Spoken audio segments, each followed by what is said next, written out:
Bismillahirrahmanirrahim. Assalamualaikum warahmatullahi wabarakatuh. Perkenalkan, nama saya Yusuf Hamdullah, biasa dipanggil Ucup, dari PAI 7. Baik, langsung saja ke intinya. Mengapa berfilsafat berbeda dari berpikir biasa?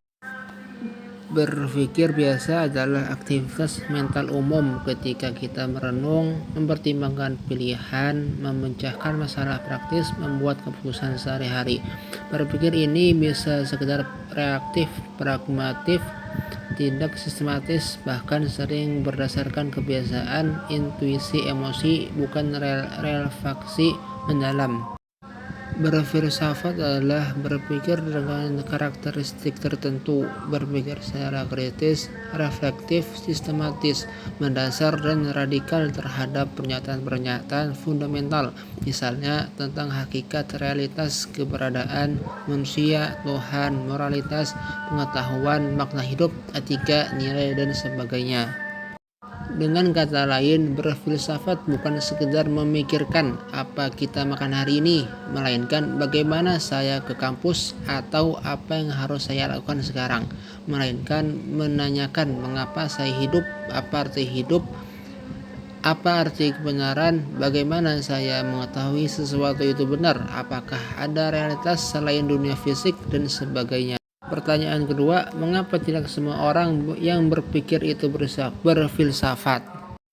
Karena banyak berpikir kita berfilsafat sehari-hari, pragmatis, tidak mendalam, tidak melibatkan analisis kritis terhadap asumsi dasar, tidak mempertanyakan kenapa di level mendasar, tidak mengeksplorasi nilai, makna, atau dasar realitas. Banyak orang berpikir dalam kerangka kebutuhan langsung, rutinitas, naluri emosi, bukan dalam kerangka refleksi filosofis. Terus mengapa semua orang yang berfilsafat pasti berpikir? Karena berfilsafat selalu memerlukan berpikir dengan akal, logika, refleksi, argumen, karena filsafat adalah usaha intelektual menggunakan akal budi manusia untuk memenuhi hal-hal mendasar. Tanpa berpikir secara sadar, kritis, reflektif, tidak memungkinkan melakukan filsafat. Penjelasan kedua, pengertian filsafat, objek filsafat, cabang-cabang, dan kedudukan filsafat, ilmu, dan agama. Pertama, pengertian filsafat. Kata filsafat berasal dari bahasa Yunani philosophia yang berarti cinta kebijaksanaan. Philo artinya cinta, sophia artinya kebijaksanaan. Yang kedua ada objek filsafat. Sederhananya, objek filsafat meliputi semua hal, apapun yang ada, dan cara kita memandang atau mengkaji sesuatu itu. Objek filsafat ada dua. Yang pertama ada objek materi, ya artinya segala sesuatu yang nyata maupun abstrak, alam, manusia, masyarakat, Tuhan, moral, nilai, ilmu, seni, politik, bahasa, pengetahuan, realitas, eksistensi, dan sebagainya. Yang kedua ada objek formal, yaitu cara berpikir yang menggunakan akal budi, nalar, refleksi dalam menyelidiki objek materi. Artinya, filsafat tidak hanya memperhatikan apa yang akan dikaji, tetapi bagaimana kita mengkajinya secara rasional, logis, kritis, sistematis, dan reflektif. Yang ketiga ada cabang-cabang filsafat. Filsafat dibagi ke beberapa cabang, masing-masing fokus pada aspek tertentu dari realitas atau pengetahuan. Berikut ini ada cabang-cabang utama dari filsafat. Yang pertama ada cabang metafisik. Jadi cabang metafisik ini fokusnya pada hakikat, realitas, dan kebenaran. Apa itu ada? Apa itu eksistensi? Apakah ada Tuhan? Apakah dunia hanya materi atau ada realitas di luar materi? Apa hubungan antara pikiran dan tubuh? Apa realitas bersifat materialisme, idealisme, dualisme, atau monisme? Yang kedua ada cabang etimologi. Ini cabang etimologi ini fokus pada pengetahuan, bagaimana manusia mengetahui sesuatu, apa batas dan validitas pengetahuan, Apa perbedaan antara pengetahuan, kepercayaan, dan opini? Apakah ada pengetahuan pasti, absolut, atau semua bersifat relatif atau tentatif? Sumber pengetahuan indera, akal, intuisi, atau yang ketiga ada cabang logika, yaitu tata cara berpikir, struktur argumen, syarat-syarat penalaran benar, cara membedakan argumen valid dari yang tidak valid. Logika membantu kita berpikir sistematis dan konsisten. Selanjutnya ada cabang etika, yaitu moralitas atau nilai. Apa arti kebaikan? Bagaimana kita menentukan tindakan benar atau salah? Apa kewajiban moral manusia? Apa dasar nilai moral? Apakah absolut, relatif, atau kontekstual? Etika membahas tingkah laku manusia, tanggung jawab, keadilan, kebajikan, dan moralitas. Terus ada cabang estetika, yaitu keindahan dan seni. Apa arti keindahan? Apa sifat seni? Bagaimana kita menilai karya seni? Apakah keindahan bersifat subjektif atau ada standar objektif? Apa hubungan seni, nilai, dan emosi manusia? Yang terakhir ada filsafat ilmu, yaitu hakikat, dasar, dan metode ilmu pengetahuan.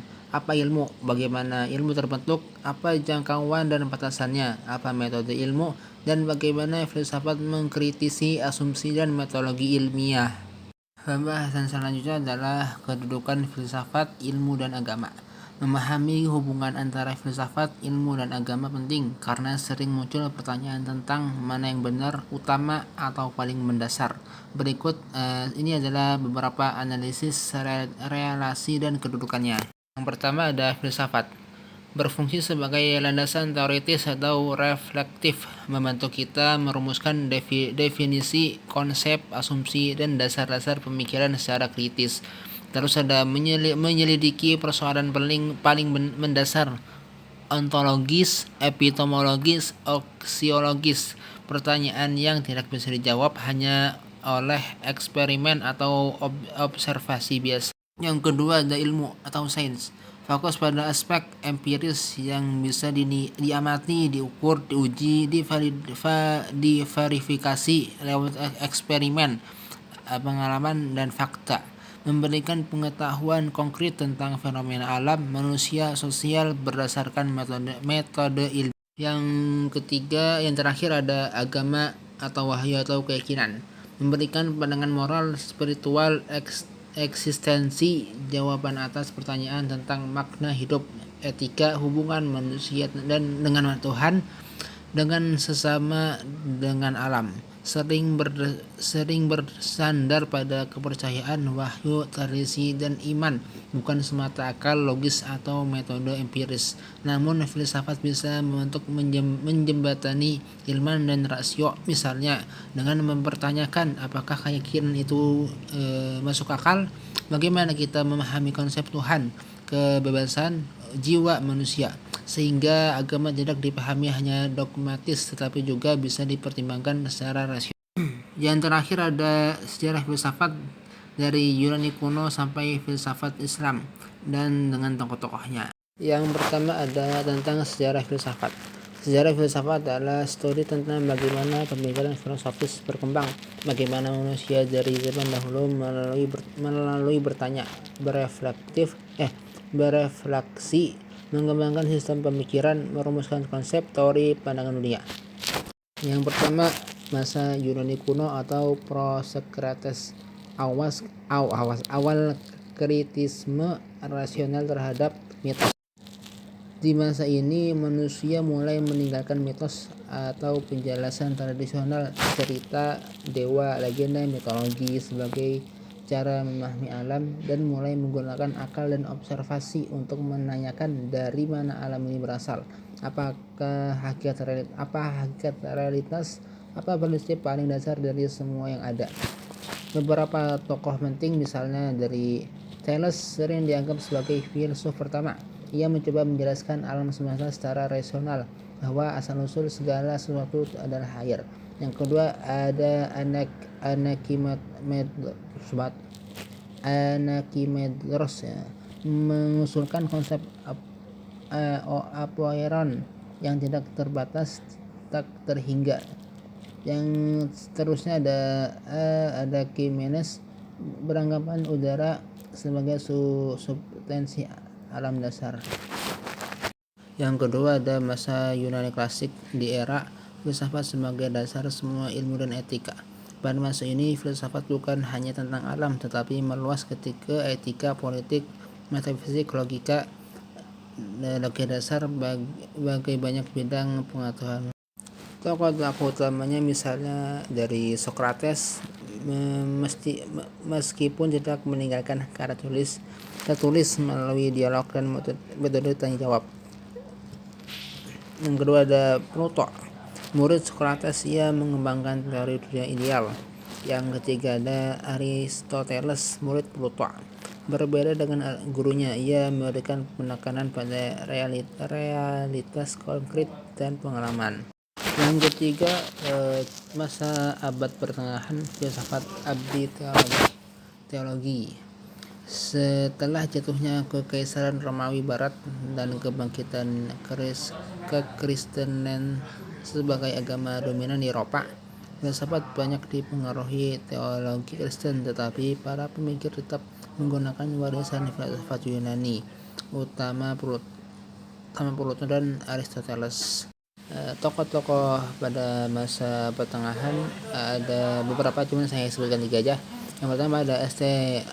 Augustine, mengembangkan pemikiran Plato, dunia ide, jiwa, realitas supranatural.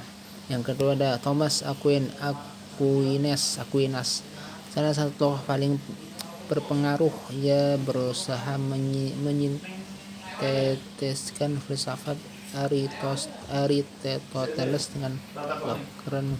Yang terakhir ada masa filsafat Islam. Sementara di Eropa di abad pertengahan filsafat banyak dikristenkan, di dunia Islam muncul tradisi filosofis sendiri mencoba menyintesiskan akal Yunani dengan wahyu Islam serta menjawab pertanyaan mendasar tentang Tuhan, ilmu kosmos, manusia, dan moral. Ada beberapa tokoh pada masa filsafat Islam, saya sebutkan 3 aja. Yang pertama ada Al-Kindi, dianggap filsafat Arab pertama. Ia mengembangkan warisan ilmiah Yunani, logika, matematika, metafisik. Yang kedua ada Al-Farabi, mendefinisikan filsafat sebagai ilmu yang menyelidiki hakikat apa adanya.